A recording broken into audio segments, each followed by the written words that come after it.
اس seminar کا موضوع ہے دفاع پاکستان، مگر کیسے۔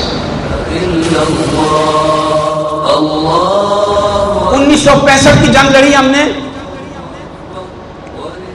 آج تک قوم کو دھوکہ دیا جاتا ہے اور کہا جاتا ہے کہ ہم نے اس میں فتح حاصل کی اور یوم دفاع منایا جاتا ہے۔ حقیقت کیا تھی اس کی؟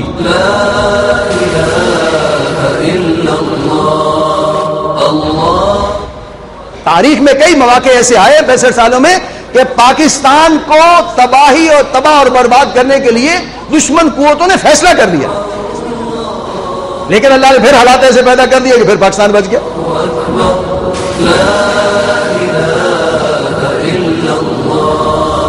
ان اللہ یدافع عن الذین آمنوا، اللہ تو اہل ایمان کی خود دفاع کرتا ہے، ڈیفینڈ کرتا ہے اہل ایمان کی طرف سے، اس کا وعدہ۔ ہمیں کیوں پریشانی ہے؟ دفاع تو اس نے کرنا ہے، لیکن ان کا دفاع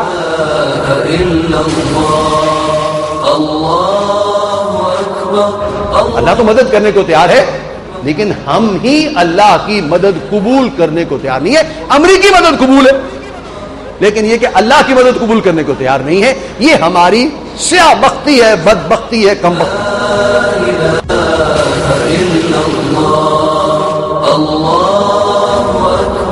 اور خیانت کی انتہا یہ ہے کہ ہمارے دانشور دھڑلے سے کہہ رہے ہیں کہ پاکستان اسلام کے نام پہ بنا ہی نہیں۔ اس سے بڑی بددیانتی کوئی نہیں ہو سکتی، اس سے بڑی ڈھٹائی کوئی نہیں ہو سکتی۔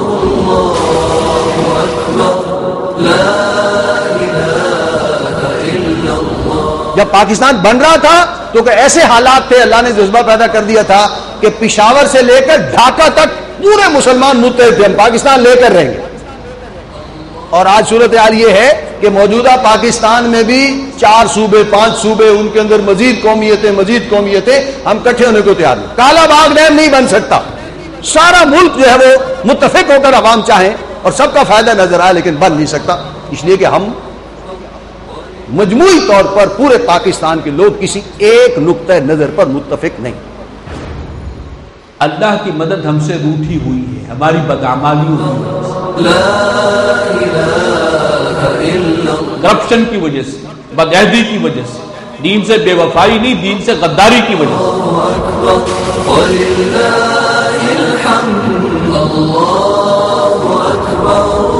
اللہ تعالیٰ مدد پر قادر ہے، وہ جب چاہے جس کی مدد کرے، اور مدد اس کی کرتا ہے جو اللہ کی مدد کرتا ہے۔ اللہ کی مدد کا مطلب کیا ہے؟ جو کسی شے کو خاطر میں لائے ہوئے بغیر اللہ کی زمین پر اللہ کے دین کو، اللہ کی شریعت کو نافذ اور قائم کرے۔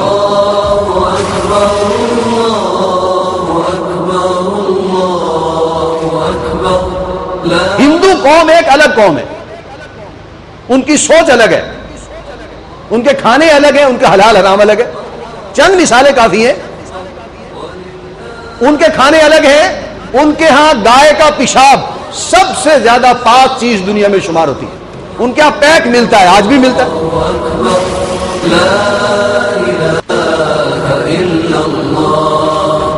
کہ ان کے لیے سب سے زیادہ پاکیزہ چیز، پوتر۔ تو وہ قوم اور ہماری سوچ ایک ہے؟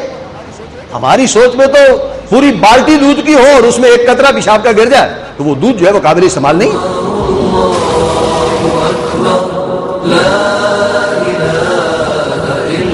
ہندو سوچ اور مسلم سوچ میں زمین آسمان کا فرق ہے۔ جو فرق ایک جانور میں ہو سکتا ہے اور ایک انسان میں ہو سکتا ہے، شاید اس سے بھی زیادہ فرق ہے۔ وہ مرارجی دیسائی کا اخبار میں بیان چھپا تھا کہ میں اپنا پیشاب 24 گھنٹے جمع کرتا رہتا ہوں اور دوبارہ صبح کو پھر پی جاتا ہوں سارا۔ یہ ہندو قوم ہے۔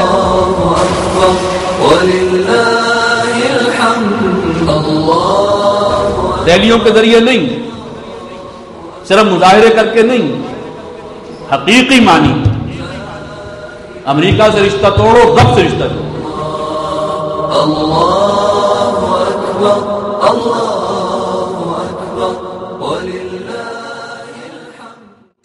أعوذ بالله من الشيطان الرجيم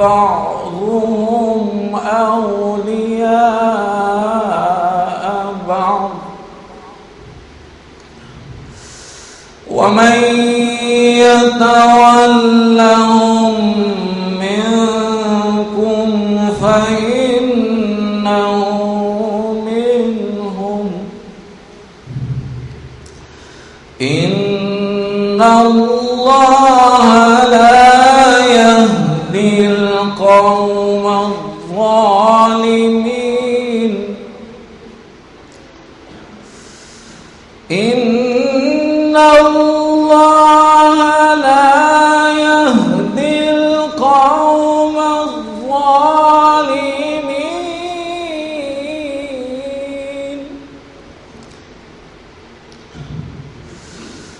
فترى الذين في قلوبهم مرض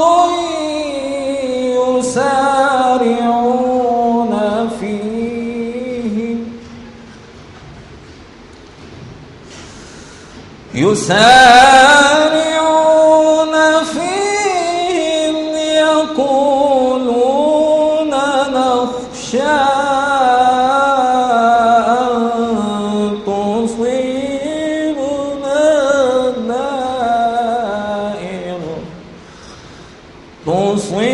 تصيبنا دائر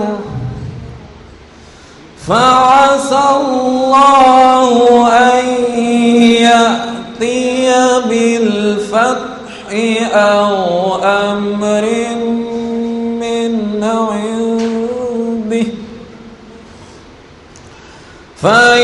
فيصبحوا على ما سروا في أنفسهم نادمين. ويقول الذين آمنوا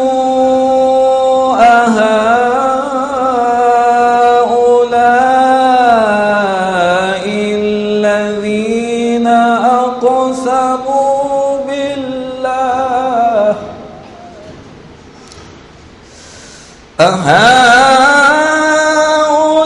أهؤلاء الذين أقسموا بالله جهد أيمانهم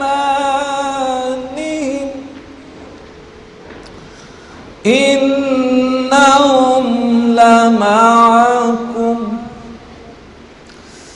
حبطت أعمالهم فأصبحوا خاسرين.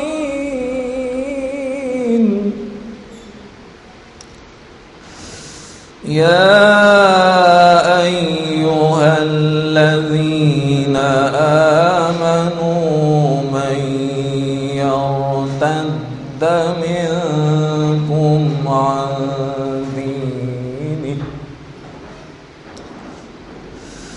من يرتد منكم عن دينه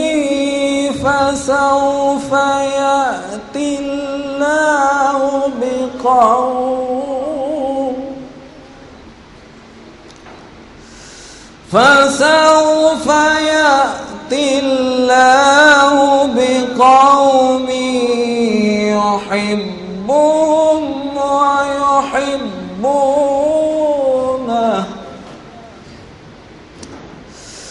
أذلة على المؤمنين أعزة على الكافرين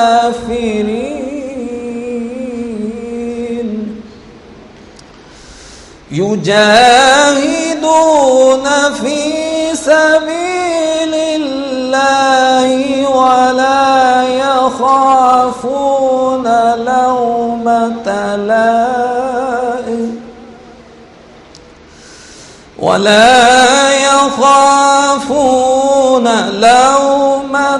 لائم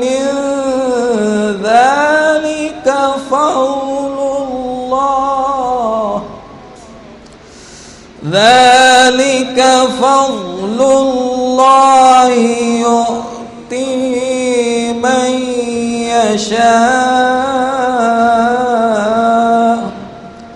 والله واسع عليم.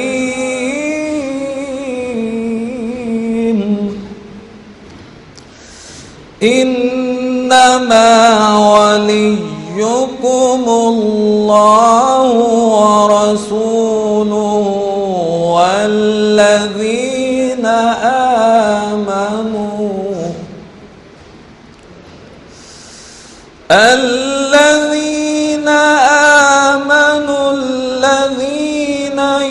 يقيمون الصلاة ويؤتون الزكاة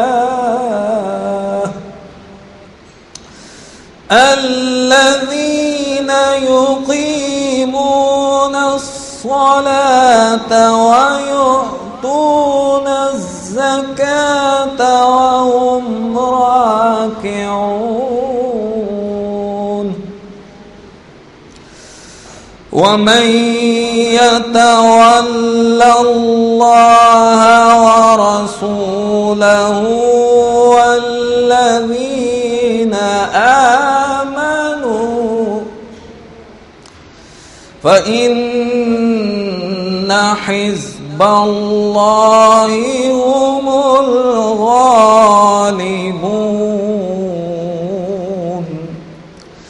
يا أيها الذين آمنوا لا تتخذوا الذين اتخذوا دينكم هزوا ولعبا من الذين أوتوا الكتاب من